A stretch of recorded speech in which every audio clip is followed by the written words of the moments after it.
Ipinasara ng mga otoridad ang isang opisina sa Cebu City na pinaghihinalaang scam hub. Inihahanda naman ang search warrant para mabuksan ang laman ng kanilang mga computer para masuri kung may illegal na operasyon ng kumpanya.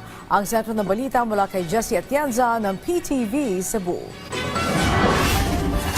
The floor manager kept calling the boss and taking screenshots of the pictures we sent. Viral sa social media ang in-upload na video ng isang content creator na nagpakilalang isang hacker kung saan napasok niya ang CCTV ng isang call center company na ani ay sangkot sa investment scam sa Cebu City.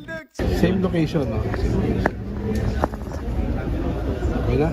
Agad nakarating sa Cebu City Police Office ang kumakalat na video, kaya't isang ocular inspection ang ikinasa. Natunto ng mga otoridad ang opisinang nakikita sa video sa social media, pero tanging mga computer at laptop units na lang ang kanilang inabutan. May mga personal din na mga gamit na naiwan sa mga mesa. Dito sa issue ito, ma'am, so we will invite you, ma'am, kung pwede, ma'am, maimbitahan kayo dito sa Cebu City Police Office, ma'am, to shed light dito sa ating kinaka-operation. In regards to that po, sir, I prefer po I'll talk with my lawyer. Nakausap pa ng city director sa cellphone ang nagpaupa ng kumpanya na nangungupahan rin sa gusali. According to our city legal officer, they will issue shokus order dito sa ating may-ari or lessee ng ating. Okay lang po ito. Okay lang. Regular ocular inspection. Parts investigation. Wala po tayong ginalaw na kagamitan dito o binuksan ng mga aparato. Tahan natin dito, may mga personal na gamit pa rito, no, na naiwan ng mga empleyado lang. So parang nagmamadali, yun ang nakikita natin. Hindi na nailigpit ng maayos. Ayon sa CCPO, nakatanggap din sila ng report na tila kaduda-duda ang operasyon ng kumpanya na nasa 3 linggo pa lamang nangungupahan sa gusali. Yung lab scam na ina-allege nga dito na yun ang kanilang activity, but on our investigation, sabi nga ng mga kapitbahay nila, ito daw medyo nagdududa sila noong umpisa pa lang dahil hindi nga siya normal dahil maingay daw din sa loob, maraming naghihiyawan, maraming tugtugan, so parang hindi siya talagang legit na office.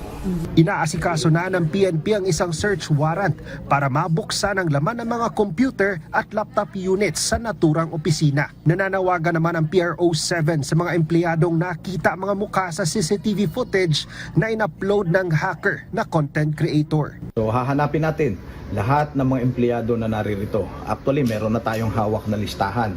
Nakuha na natin yung listahan ng lahat ng mga empleyadong nagtatrabaho dito. Kaya sila ay binibigyan namin ng pagkakataon na linisin ang kanilang pangalan.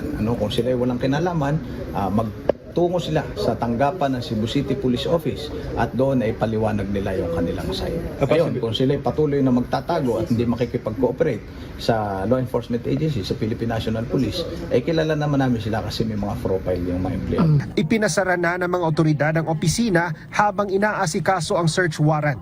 Nananawagan naman ang PNP sa publiko na i-report sa kanilang tanggapan ng anumang makikitang kahina-hinalang mga business operation. Mula sa PTV Cebu, Jessie Atienza para sa Pambansang TV sa Bagong Pilipinas.